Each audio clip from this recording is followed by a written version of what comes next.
afternoon, good morning, everyone joining us today. Thanks a lot for your time and joining us in this presentation of the Global EV Outlook of 2022.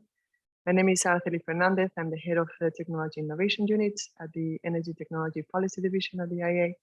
And it's my pleasure to welcome you to this webinar today and to moderate the session today. We've released the report this morning, European time, so it's all available on our website since then, together with all the data sets and tools that go with it. Let me thank you as well, all of those that have contributed through this all this time to the report, to the development of the project with insights, useful feedback and support as well that we have all received, and are very grateful for that on the behalf of the whole team. For today, we'll have a session in which we have two main parts. The first part in which we will be presenting with a sample of colleagues here representing the whole project team, the different insights of the report. And then we'll have a Q&A session at the end so that we can have a discussion and hopefully answer as many questions as we can. So please feel free to post your questions in the Zoom chat throughout the presentation so that we can really wrap them up as quickly as possible after the presentation block, and then we can go through them in the time that we have. Both the slides and as well certainly the recording of the session as well would be put online so that if anyone else would like to get back to this or couldn't join today or on tomorrow's session, then those materials will be available.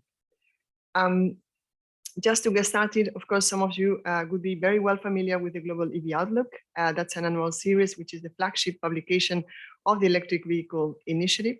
The Electric Vehicle Initiative is this clean energy ministerial initiative that is dedicated to accelerating the adoption of electromobility worldwide.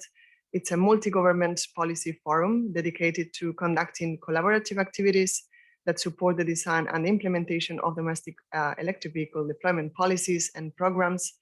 And as well, the EVI certainly facilitates as well exchanges between government policymakers that are committed to supporting the deployment of EVs and a variety of partners as well. It was established already in 2010, and since then the IEA has been the coordinator of such initiative. And as of today, as you can see in the slide, the EVI initiative counts with 16 member countries, where Canada and China play this co-chairing role. And there's also a number of partner organizations as well taking part. And since its inception, as I mentioned, 2010, the initiative has been really taking on board very different activities, different types of analysis to support electric mobility. Certainly, the Global EV Outlook is at the forefront on that area, and this has been running since 2013. Also, the EVI has been instrumental to mobilize action and commitments to a series of different evolving campaigns that the different partners have put together with the support of the IEA as well. And it's been also a venue for collaborative action, for instance, through the Pilot City program, which was launched in 2018 and has been also bringing together different stakeholders at the urban level to, again, support the acceleration of electromobility. EVI as well has been instrumental and very supportive of setting up the GEF-funded Global E-Mobility Program. This is a project that was launched at COP26 and that will be implemented over the course of the next 5 years as well, and again, in which the IEA takes part as well. So why we devote at the IEA so much efforts and work to electromobility? Well, there's quite some simple and good reasons here. First of all, of course, the displacement of fossil fuels by the direct use of low emissions electricity is one of the most important pillars in this transition to net zero, in our net zero emissions by 2050 pathway. Such a strategy, particularly electrification, yields around 20% of the total emission reductions achieved by 2050, with electrification of road transport certainly being at the core of that strategy. We've seen in the recent IPCC report as well how important was as a reminder of how urgently we need to act to mitigate climate change. And electric cars are possibly one of those areas that are more dynamic at the moment within the energy system. They were, together with efficient lighting, the only two technologies across the whole energy sector that were identified as being on track against the net zero by 2050 scenario in our Tracking Clean Energy Progress Assessment that we do every year. And so today, in particular, after Russia's invasions of Ukraine began, another important benefit, certainly, of EVs came to the fore. EVs, as we all know, of course, run on electricity and can therefore be an important contributor as well to reduce the oil dependency and the use of oil more broadly. Electric car sales have been experiencing an extraordinary growth over the last years. We've been all witnessing that extraordinary development. Nearly 10% of global car sales in 2021 were electric. This is 4 times the market share in 2019. And sales of electric cars doubled in 2021 compared to the previous year and hitting a new record of 6.6 million cars being sold. Global sales of electric cars have kept rising strongly as well in the first months of 2022 as we keep monitoring very closely all these dynamics. And we see that China keeps leading this global electric car market. But at the same time, this is followed by Europe and the United States. And we see that the market share remains still low, certainly in many emerging and developing economies. This is all thanks to policy support and a tremendous expansion as well on new models underpinning such sales growth in major markets.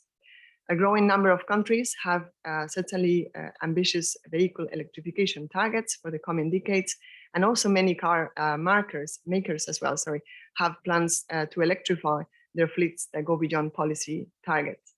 At the same time, 5 times more electric car models were available globally in 2021 than in 2015. So we see those developments in all these different areas.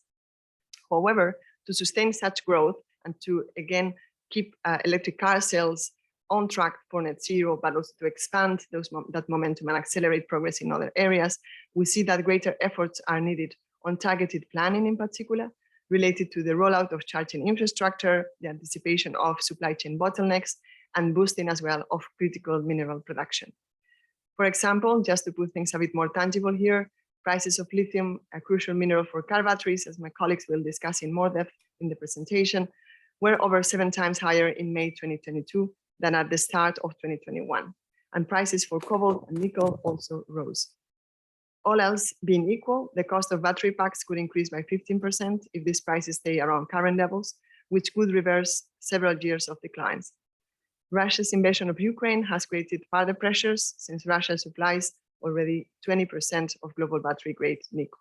So again, a lot of aspects to monitor and pay attention to make sure that this momentum on electromobility in road can really be sustained and accelerated.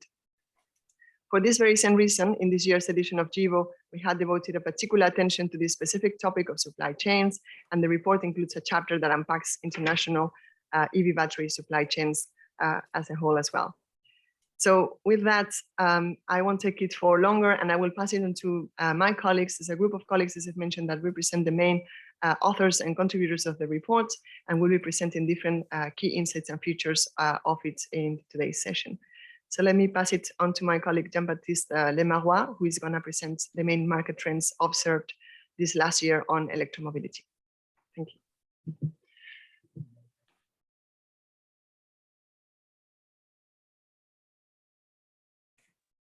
Hello, everyone. Thank you very much, Rafali. My name is Jean-Baptiste, and I'll be focusing now on light-duty vehicles and recent trends in 2021. And before I delve into the graphs and the figures, just let me share this one statistic with you that I think highlights the last decade pretty well. In 2012, there were about 120,000 electric cars that were sold in the entire year. Last year in 2021, this was the amount of electric cars sold every week, just to maybe illustrate the trend over the decade.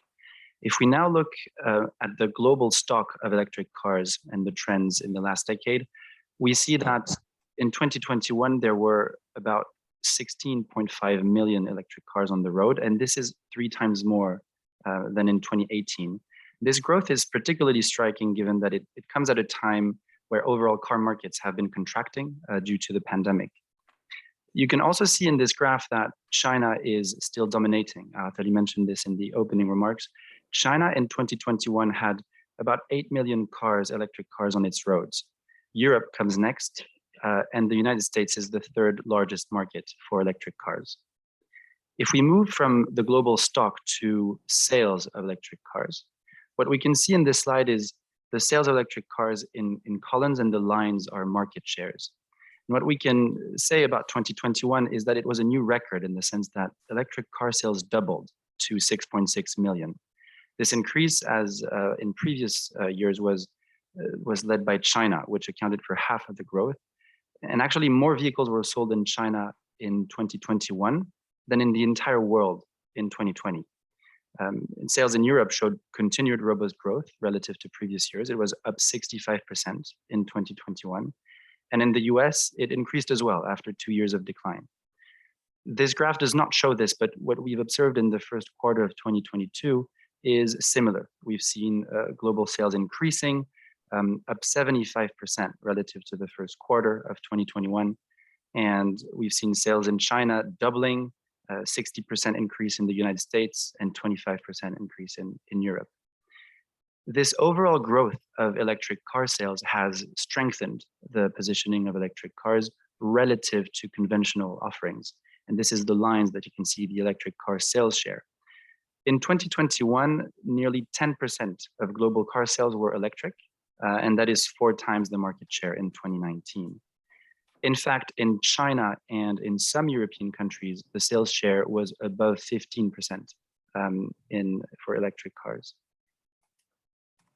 Moving now from stock to sales to the models that are available on the market.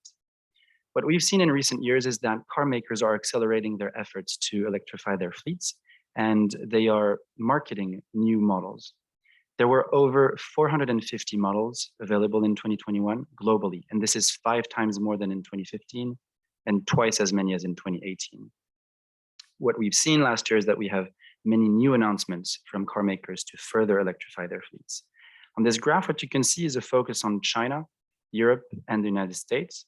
And what we can see is that as previous years, China has the broadest portfolio. It offered nearly 300 models, with 184 in Europe and 63 in the United States. Why is that so?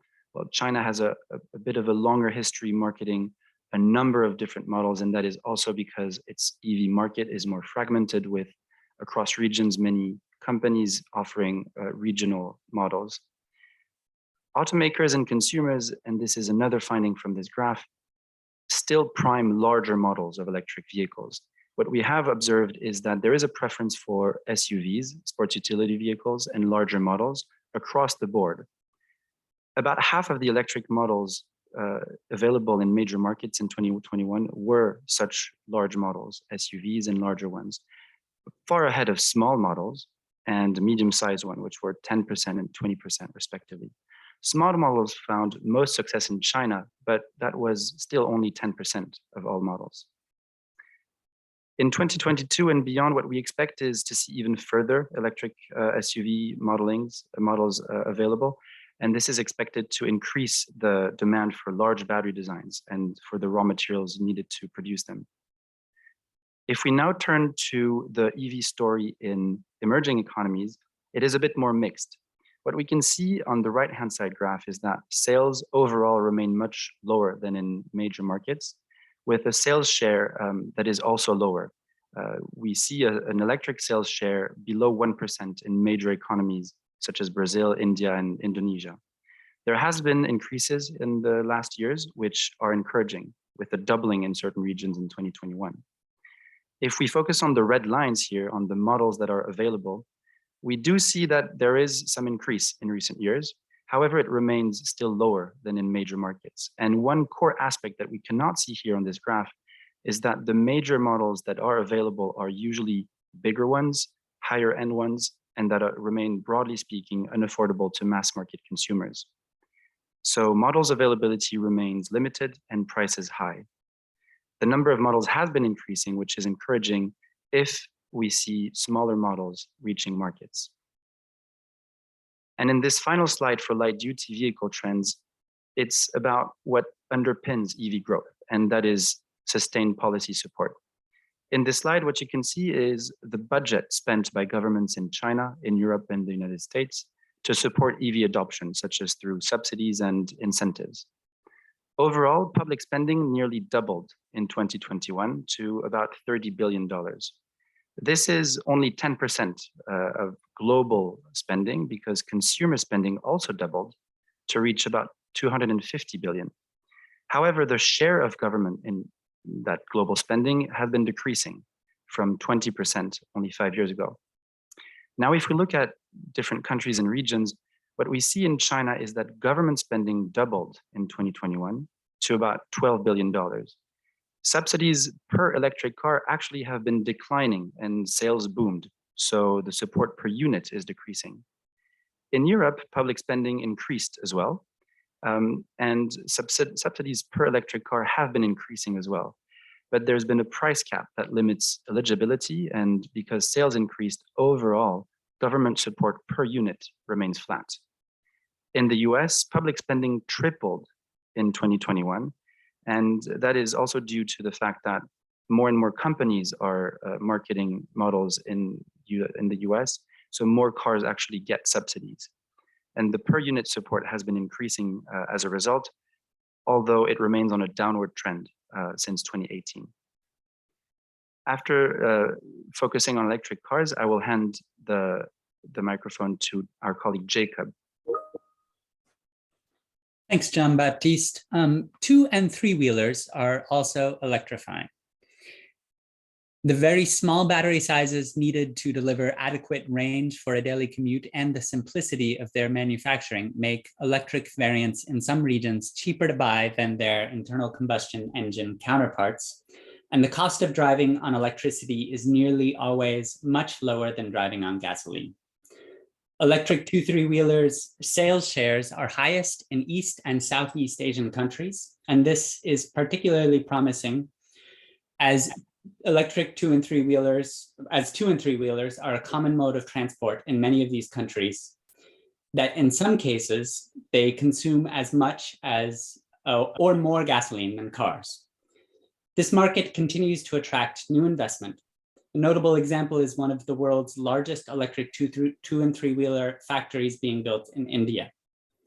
Also in Europe, the electric 2- 3-wheeler market share reached 5% in 2021 with 87,000 sales.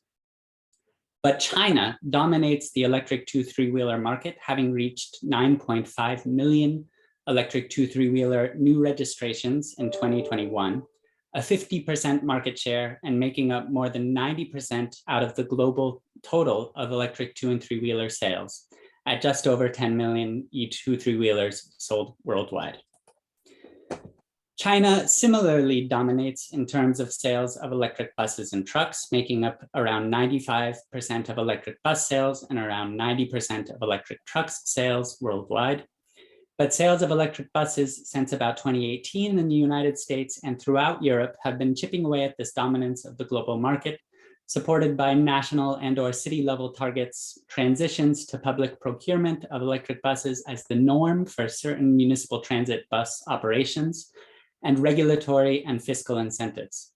Sales of electric trucks, also growing rapidly from a small base in the US and Europe, are driven by an increase in available models in those markets, by policy support, by rapidly improving technical viability and economic competitiveness of electric trucks in certain applications.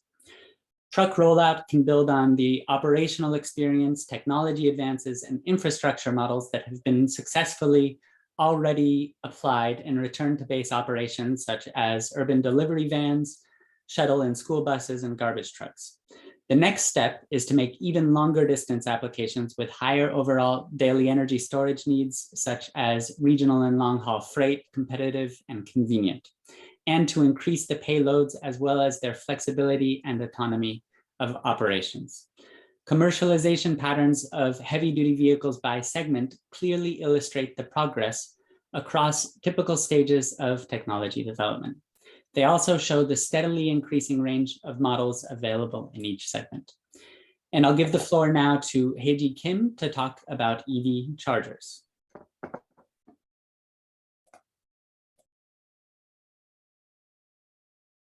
Thank you, Jacob. Now we will move into trends of charging infrastructure deployment. Public charging expanded in 2021 despite pandemic-related slowdown in construction. Publicly accessible charger stock approached 1.8 billion with an annual addition of 500,000. China continues to take the lead in charging deployment, having installed 85% of world's fast chargers and 55% of slow chargers. The number of fast chargers in China was up by 50% this year, but the growth has been slower compared to the speed of pre-pandemic rollouts. The large-scale deployment of public chargers in China is supported by government subsidies and public utilities, and also by ample charging demand coming from urban dwellers in dense cities and electrified commercial fleets.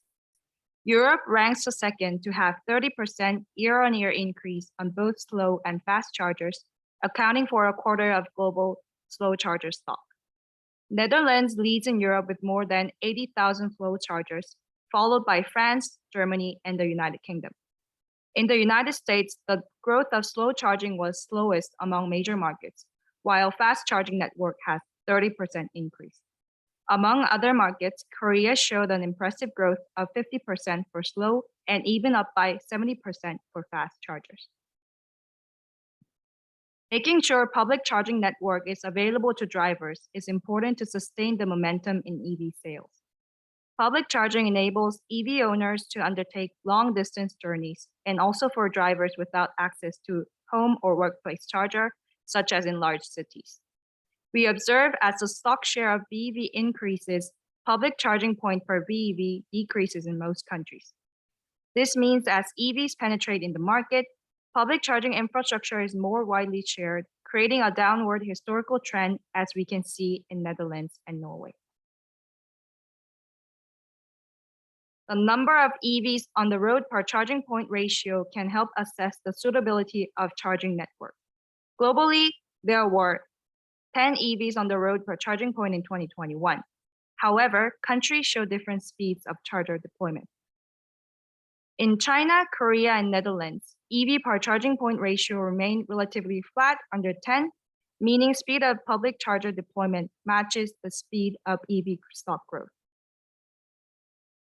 On the other hand, in the United States and Norway, the ratio increases as the number of EVs outpaces the number of public charging points. Charging demands in these countries are met by widespread reliance on home charging, where most EV drivers have parking spaces to install public chargers in single unit houses. Suitable number of chargers per EV will further depend on several factors that are different by countries, such as share of public people living in apartments and average driving distances. Also in Europe, the Alternative Fuel Infrastructure Directive recommends that EU member states reach 10 electric light-duty vehicles per public charger by 2020. The European Union's average EV to charger ratio was 14, falling short of this recommendation. EU's renewed proposal, charger power in kilowatt per EV, could be a better metric to assess suitability of charger network, as plug-in hybrid users require less public charging than BEVs, and also because fast chargers with higher charger power can serve more EVs compared to slow chargers. Our next presenter, Etta, will introduce policies to promote EV deployment.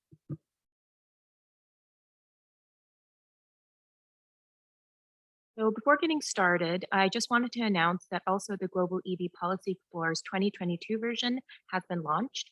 This tool gives a detailed breakdown of EV policies, targets, and ambitions from around the world, and can also be found on the GIBO 2022 release page. As discussed earlier, this year has seen an unprecedented increase in electric vehicles. The backbone of this has been a heightened policy focus by countries all over the world on electrifying road transport and putting forward tangible milestones to stimulate emissions reductions to meet net zero emissions targets. While pioneering markets have put in milestones to have either 100% zero-emission vehicle sales target for passenger cars or an internal combustion engine ban, such as Norway in 2025, and some early pushers in the European Union, such as Denmark, Austria, or the Netherlands in 2030. The vast majority of announcements have been for 2035. This includes the European Commission's proposed CO2 standard. It also includes other regions, such as other Europe, that would include the United Kingdom, and North America, which would include the states of California, Washington, and New York, as well as Canada. Most of these announcements have been concentrated in Europe and result in about 25% of today's global light-duty vehicle market having 100% zero-emission vehicle ambition, target, or ICE ban by 2035. Large auto markets such as China and Japan's targets for 2035 have not been included, as they include hybrid electric vehicles, which still use an internal combustion engine as its main source of propulsion. To put this into perspective, the IEA's Net Zero by 2050 roadmap, which is one pathway to reach net zero emissions, sets a milestone to have all car markets around the world to ban internal combustion engines by 2035.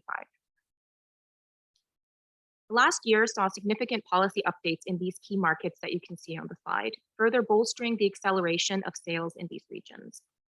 Of particular note for the light-duty vehicle market is the European Commission's proposal for a more ambitious CO2 emission standards, with negotiations ongoing with the European Parliament. If passed, it would reduce tailpipe emissions of all new cars and vans by 100% from 2021 levels by 2035. Canada also followed suit by pushing forward its 2040 100% zero-emission vehicle target to 2035 for light-duty vehicles.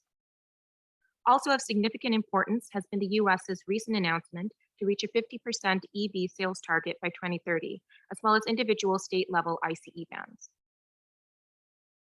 This last year also saw either an increase in purchase subsidies for electric vehicles and/or an extension of existing subsidy schemes. For example, China's new energy vehicle subsidy phase-out has been extended to the end of 2022 with a 30% reduction in available subsidies. Korea also followed suit by extending its subsidy program for electric vehicle passenger cars to 2025, increasing the number of electric vehicles eligible for the program. It also drastically increased purchase subsidies for electric light commercial vehicles. India extended its main demand-side EV policy, FAME 2, to March 2024, also increasing its current subsidies for electric two-wheelers. Japan also provided subsidies through its 2021 supplementary budget. In the European Union, multiple member states also significantly increased the EV purchase subsidies they offered. This includes, but is not limited to, France, Germany, and Spain. For heavy-duty vehicles, key updates include China's 2-year pilot program for select cities to receive support for research and development and demonstration of fuel cell electric vehicles. Canada's 100% zero-emission medium and heavy-duty vehicle sales target for 2040, the review of the European Union's heavy-duty vehicle CO2 emission standard, and the US's new heavy-duty vehicle emission standards. This is in addition to significant funding package announcements and public procurement schemes for electric buses in these regions and others as well. Finally, significant policy updates for charging infrastructure occurred over the last year. China set ambitions to set up enough charging infrastructure to meet the needs of more than 20 million electric vehicles and to increase its coverage of fast chargers on expressways by 2025. Canada and the US in particular have announced large funding packages to meet their EV charging targets of 50,000 and 500,000 respectively, along with Korea almost tripling its funding from the previous year for EV chargers, along with Japan's 2021 supplementary budget announcement.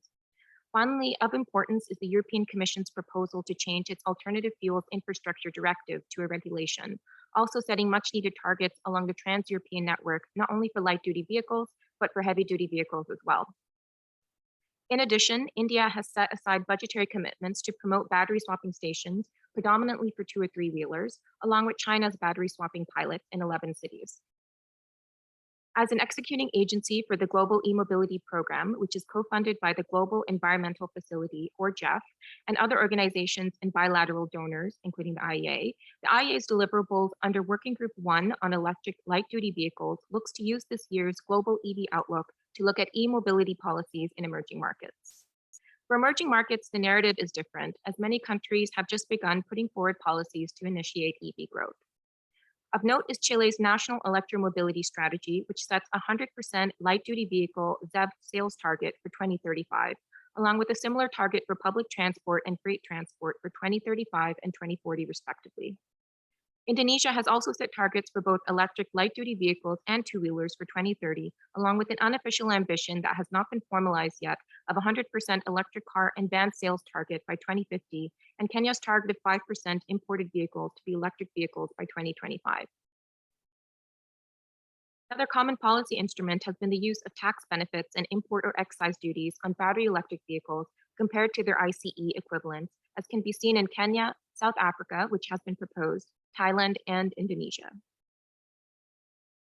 E-bus pilot schemes and procurement processes have also been a trend in these markets due to their high usage and highly planned routes. Though not as common in these markets, EV purchase subsidies have also been a tool that has begun to be used, such as in Thailand that recently announced a package of new EV purchase subsidies. Charging infrastructure funding package announcements have also increased substantially, as mentioned before, over the last year. Government support has varied in terms of the quantity that has been provided, but it can be seen that broadly speaking, countries with higher electric vehicle sales shares currently have higher funding packages. This has been annualized based on the length of the program and also normalized based on the light-duty vehicle stock in that respective region. Many countries have also announced industrial strategies that aim to create and expand their prominence within integrated supply chains. Large funding packages for building out battery supply chains were announced over the last year. For instance, through India's production-linked incentive scheme, it collectively announced more than $5 billion towards manufacturing automotive and auto components, predominantly for electric vehicles, and advanced chemistry cell schemes. Korea announced a $2 billion battery development support fund, Japan $910 million, while the US announced $3 billion for advanced battery supply chain development, which include battery material processing and recycling facilities, as well as further upstream refining minerals and metals. Note also is Indonesia's creation of the Indonesia Battery Corporation, aiming to build 140 gigawatt hour of battery capacity by 2030, and government investments and partnerships with key battery manufacturers such as LG, CATL, and Foxconn. Also included is Korea's Grand Alliance industrial network with key Korean battery manufacturers such as LG, Samsung, and SK Innovation. Canada also of late has set up key partnerships for EV battery manufacturing with OEMs and battery producers such as GM, LG, and Stellantis. Finally, the EU's focus on building a circular economy and battery research and development has been seen as key from the partnership between the EU Battery Alliance and the US, and the development of minimum recycled content requirements through the proposed EU battery regulation and its EU Battery Innovation and Batteries Important Projects of Common European Interest, or IPCEIs. China also released 5-year plans on battery recycling and a circular economy, as well as identifying new energy vehicle production as a strategic emerging industry. Countries also are focusing on building out critical mineral mining and refining capacity upstream, such as Canada's $2.9 billion critical mineral strategy, China's 14th 5-year plan on the raw materials industry, the EU's focus on a raw materials investment fund and strategy, and also, as I mentioned before, the US's $3 billion program. Not included here is Australia, which announced almost $2.5 billion for critical mineral projects for advanced sectors such as EV battery production and critical mineral processing capacity. Now I'll move on to my colleague, Elizabeth Connolly, to look at the outlook for electromobility. Thank you, Ekta. So before getting into the projections, I want to first take a minute to describe the scenarios analyzed in this edition of the Global EV Outlook, as you'll notice some differences from previous years. What hasn't changed, though, is the stated policy scenario, or STEPS. So just as a reminder, this scenario takes into account existing policies, measures, and other targets that have been legislated, such as fuel economy standards and zero-emission vehicle mandates. It also considers historical and expected market dynamics based on socioeconomic drivers such as GDP and population. New to the Global EV Outlook is the presentation of the announced pledges scenario, or APS, which the IEA introduced last year. Relevant to this publication, the announced pledges scenario takes government electrification targets at face value, if not already exceeded in the steps. The announced pledges scenario also takes into account net zero pledges and other ambitions and targets that are not yet set in law, which might also not be directly related or solely aimed at transportation. Finally, we are also presenting results from the net zero emissions by 2050 scenario, or NZE, as it was published in our net zero roadmap last year. This is a normative scenario in which the global energy sector achieves net zero CO2 emissions by 2050, and it's compatible with limiting global temperature rise to 1.5 degrees Celsius. So just to quickly summarize, the stated policy scenario is meant to reflect future expectations based on the current policy framework. The announced pledges scenario is constructed to reflect the achievement of all announced government ambitions, even those not yet formalized in policy or legislation. And the net zero by 2050 scenario represents one possible pathway for achieving net zero emissions by 2050 and is meant to provide some context to the other core scenarios. So now for the projections. In the stated policy scenario, we see the EV fleet grow to 200 million in 2030, up from about 18 million today. You can see most of this growth is expected to occur in the car market, though just to note that this figure doesn't include electric 2- and 3-wheelers. In the announced pledges scenario, the EV fleet grows to 270 million in 2030. And when comparing this to our net zero by 2050 scenario, we see that announced pledges get us about halfway from the steps to the net zero scenario. The net zero scenario has 350 million EVs projected. And I think benchmarking against the net zero scenario helps show how announced pledges help get us closer on track to net zero, but not fully. Apart just from government targets, we're also seeing many OEMs announcing zero emission vehicle sales targets in different markets around the world. So we've translated the targets based on OEM market shares in key regions to estimate the impact that achieving these targets would have on zero emission vehicle sales shares in 2030 and compare those to our scenario projections. As you can see, these OEM targets for cars are quite ambitious. And I think, looking at the 2021 sales shares, it makes sense that OEMs have the highest ambitions for Europe and the lowest for Japan. Though, despite China currently having higher EV sales than the US, OEM targets are actually similar in those two regions. So in China, top car makers have electrification pledges that range from 50 to 85% by either 2035 or 2030. While in the US, we've seen Ford and General Motors, just to name a few, aim for 100% zero emission vehicle sales by 2035. Comparing these to our 2030 stated policy scenario projections, OEM targets appear more ambitious than the current policy landscape, with the exception being in Japan. In looking at our announced pledges scenario projections, we see that, for example, in the US, the administration's 50% EV sales share target does fall within the range of OEM ambitions. For Europe, our announced pledges scenario, which considers the EU's Fit for 55 plan, falls short of automaker targets. And then in China, our APS projections are similar to the stated policy scenario and are driven by market dynamics rather than targets. So, for example, China has a target to reach 20% zero emission vehicle sales in 2025. And we actually expect them to achieve this even earlier, given how close 2021 sales were. Our scenario projections for China then are close, but still fall below the OEM targets. This year, we've also done the same analysis for trucks, as we've seen heavy-duty vehicle makers also announcing targets for that sector. For instance, there are around 40 private sector stakeholders, including OEMs, that have endorsed a memorandum of understanding that aims to achieve 30% zero emission vehicle sales for medium and heavy-duty vehicles by 2030. Again, in Europe, we see OEM targets exceeding government policies and pledges. You'll notice that industry pledges for heavy-duty vehicles also in the US are less ambitious this time than China, and actually fall below our announced pledges scenario projections.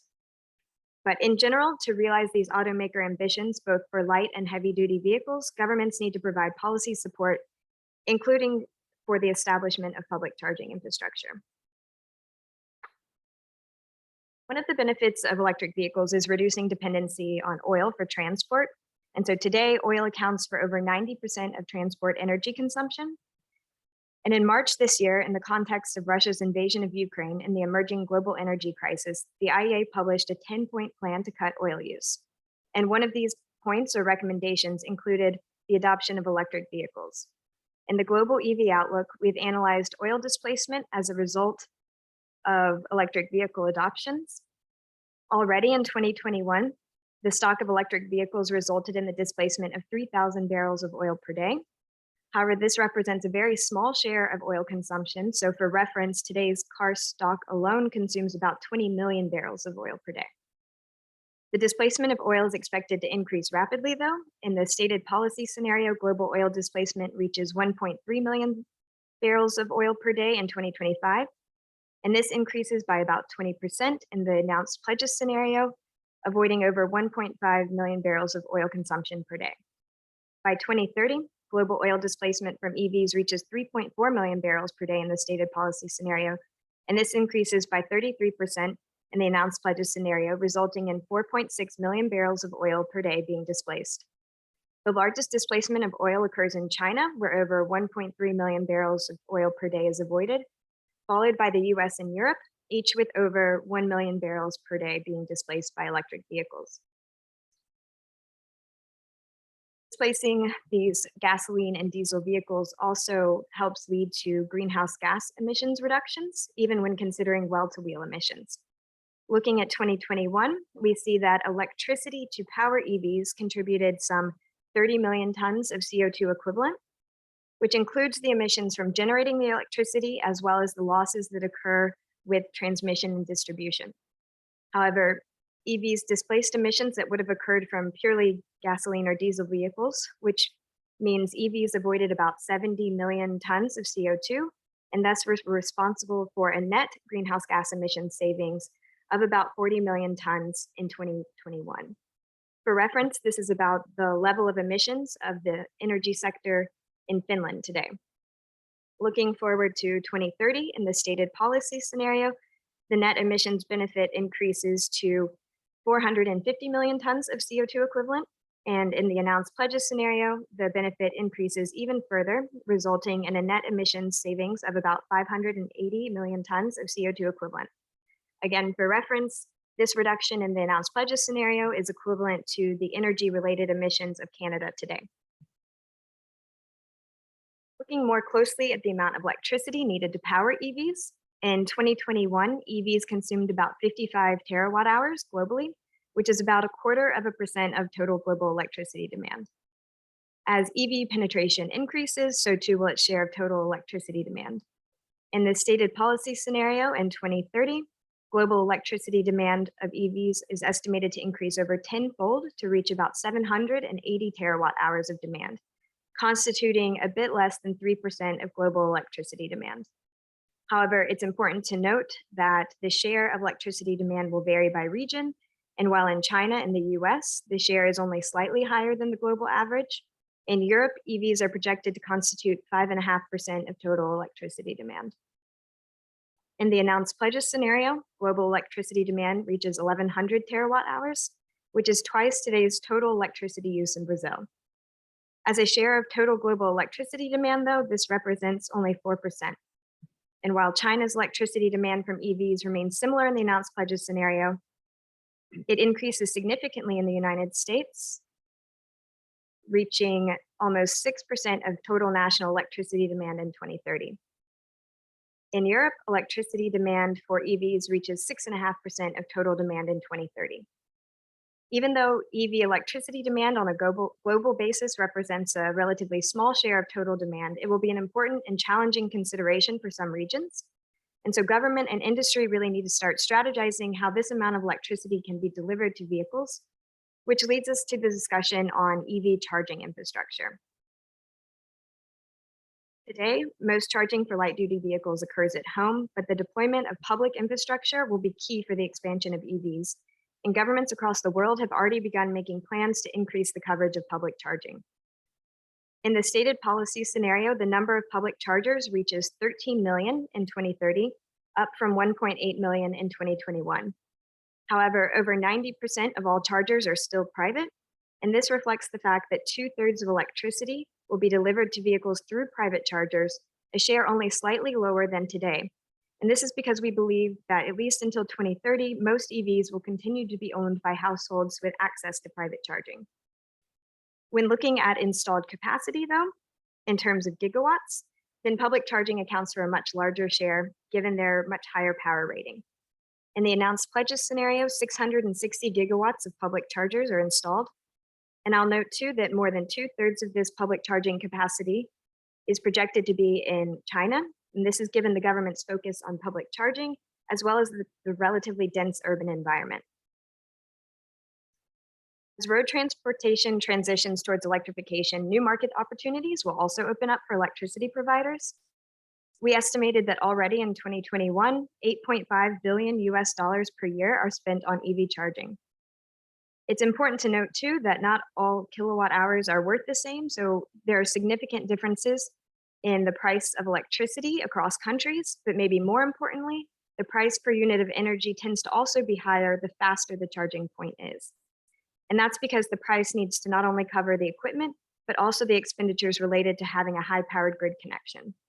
So for example, in Europe and the US, fast charging prices are roughly 2 to 4 times higher than residential rates.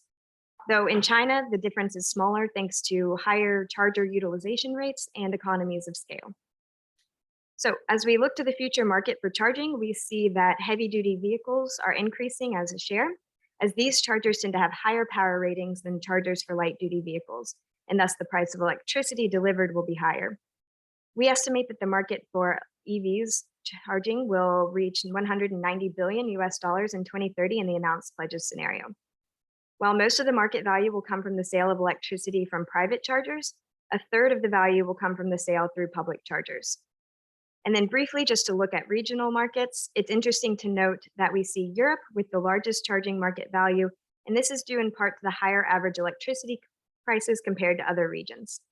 So with that, I'll pass it over to Leonardo Pali to discuss grid impacts and integration issues. Thank you very much, Elizabeth. So as much as EV charging brings about opportunity and these new markets, as just described, it can also bring about some challenges. Increasing electricity peak power demand will add significant loads to the electricity grid. In the 2020 edition of this report, we estimated that the peak load increase due to electric vehicles should, however, be usually under 10% of current installed capacity in most countries. So this year, we decided to look at the impacts of electric vehicles on the distribution grid.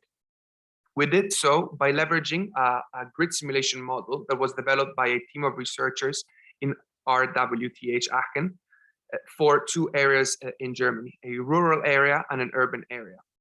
As you can see from the graph on the left, the analysis shows that roughly until 1 in 3 electric cars on the road are electric, the impacts on the distribution grid are rather minimal.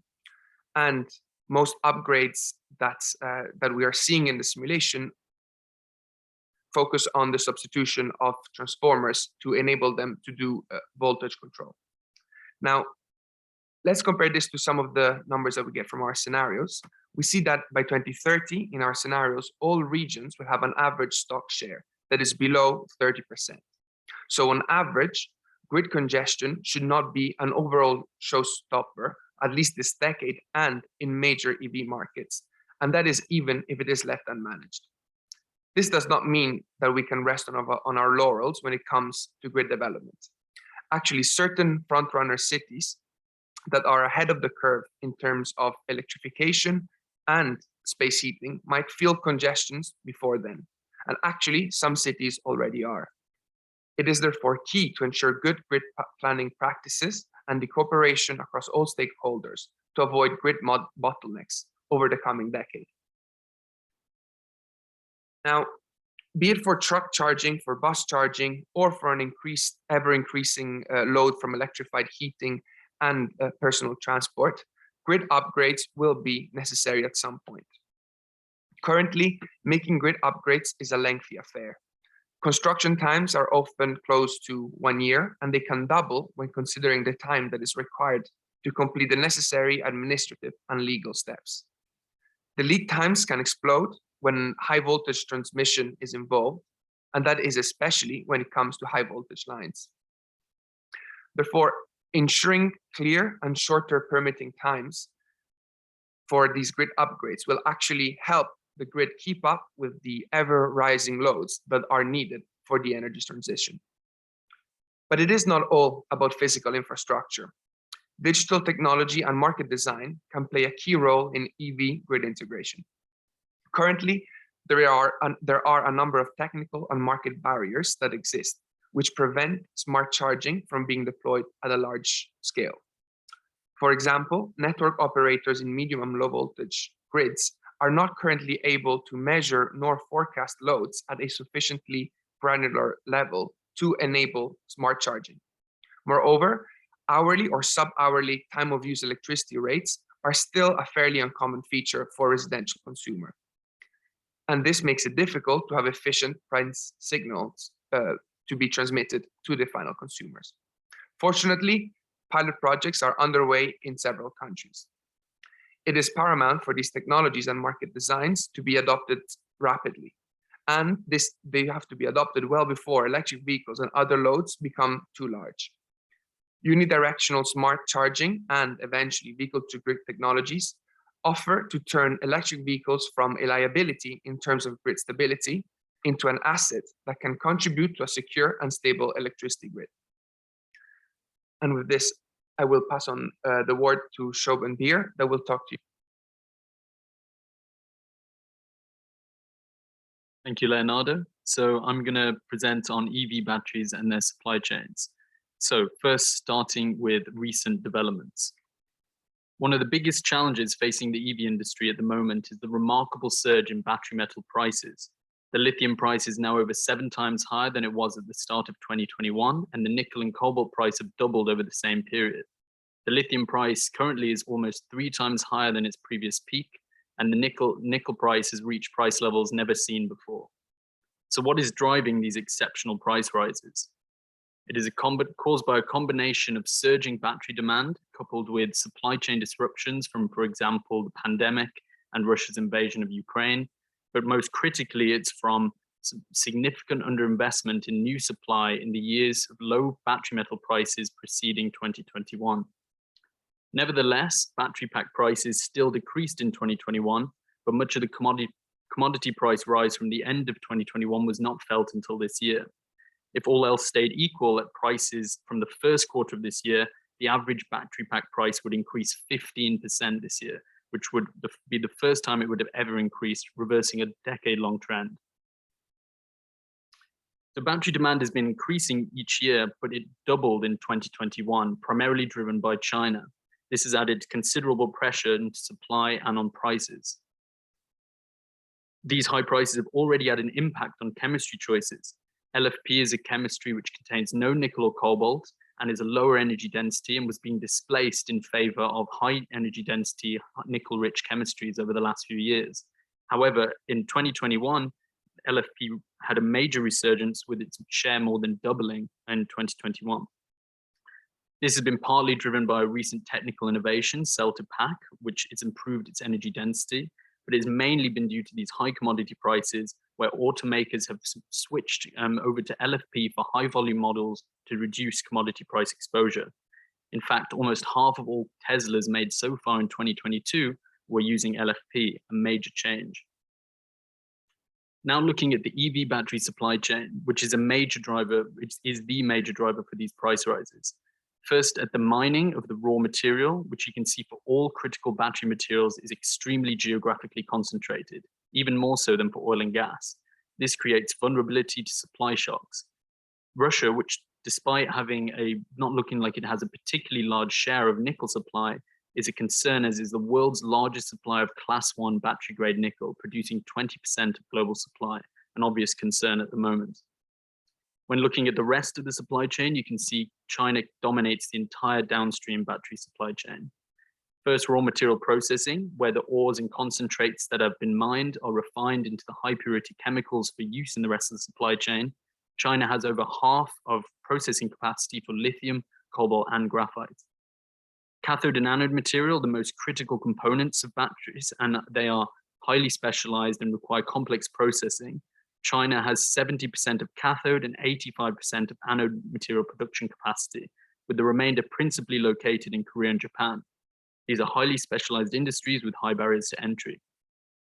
These components are then assembled to form battery cells, the smallest functional unit of the battery, and China holds over 3/4 of battery cell production capacity. Finally, the battery pack is integrated into the vehicle, and China produces over half of all EVs.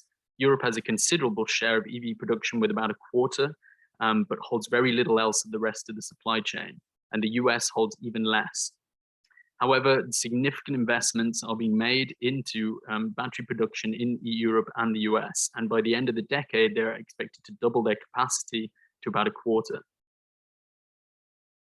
However, there is potential to diversify extraction, which can be seen when comparing current production with economically extractable reserves.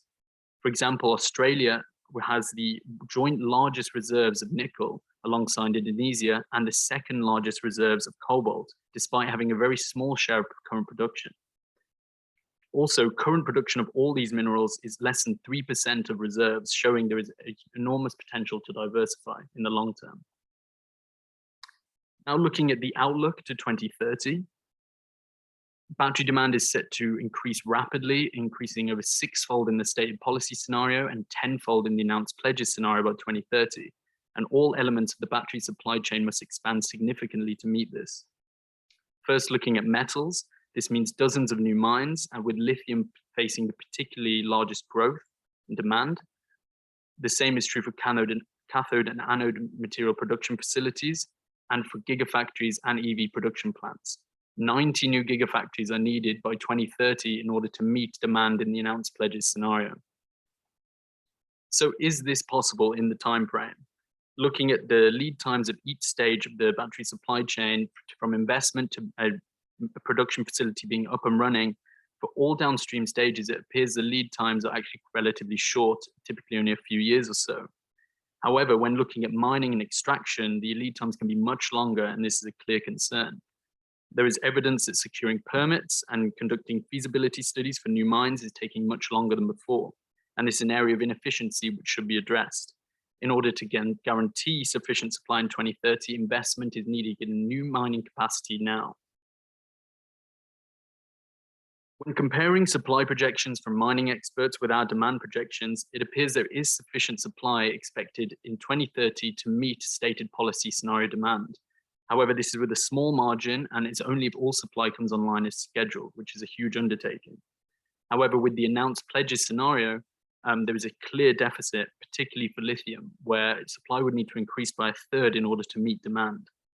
For nickel, there appears to be only a slight deficit. However, not all this nickel can be used in batteries, and therefore much more investment is needed to increase the supply of battery-grade nickel or in innovative routes which can transform lower-grade nickel into battery-grade nickel, such as HPAL.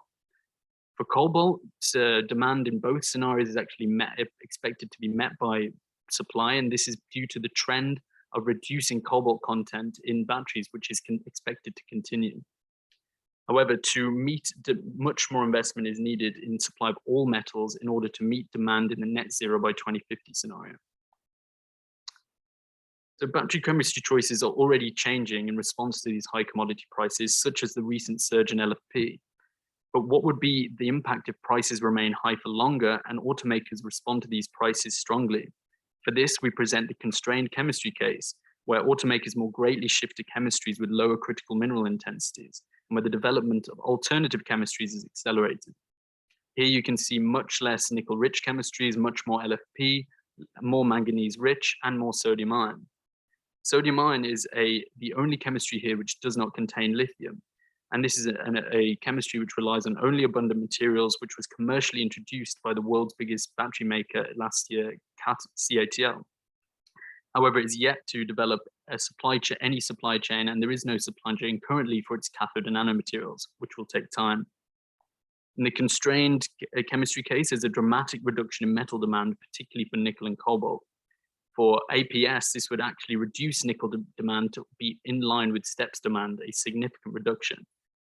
However, sodium ion is the only chemistry which can significantly reduce lithium demand through chemistry switching. Though there are alternative measures which can be taken, such as demand side measures, such as limiting EV battery sizes, which have been growing over the last years. This can significantly reduce metal and lithium demand. With that, I'm going to pass back to Leonardo Paoli to conclude. Thank you very much, Shogun.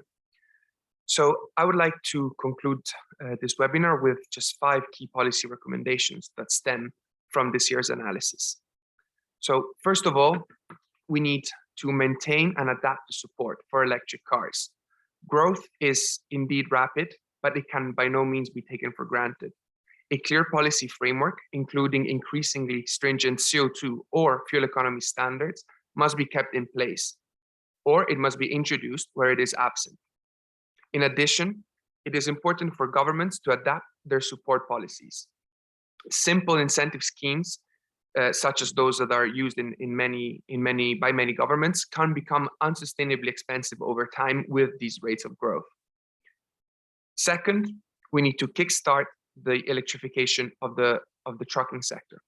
Trucks account for 12% of total oil consumption, or 20% of all oil used in transport. The increasing availability of new electric models and the decreasing total cost of ownership for electric trucks means that it is now the time to double down our efforts. Policy initiatives such as zero-emission vehicle mandates or CO2 standards can kickstart the electrification of this key sector. Third, we need to promote the adoption of electric vehicles in emerging and developing economies. As we've seen before, there are some promising dynamics in terms of 2-3-wheelers and in terms of buses in these countries. But the sales of electric cars and the market share of electric cars has picked up only very slowly in these regions.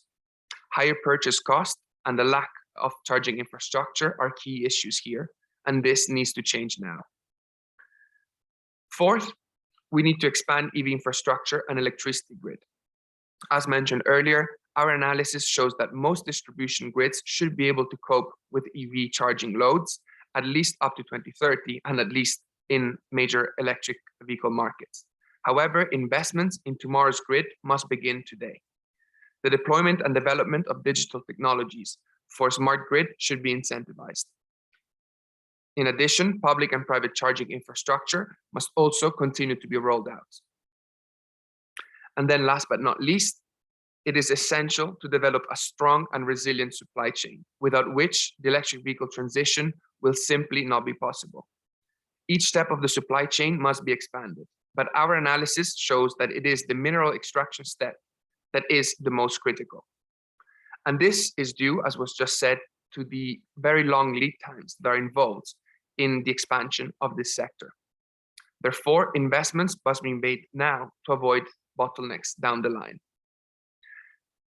Now, just before moving on to the question and answer session, I just would like to point you and draw your attention towards the Global Electric Vehicle Data Explorer that is available on our website, onto which you will be able to find and peruse all of our historical data and projections.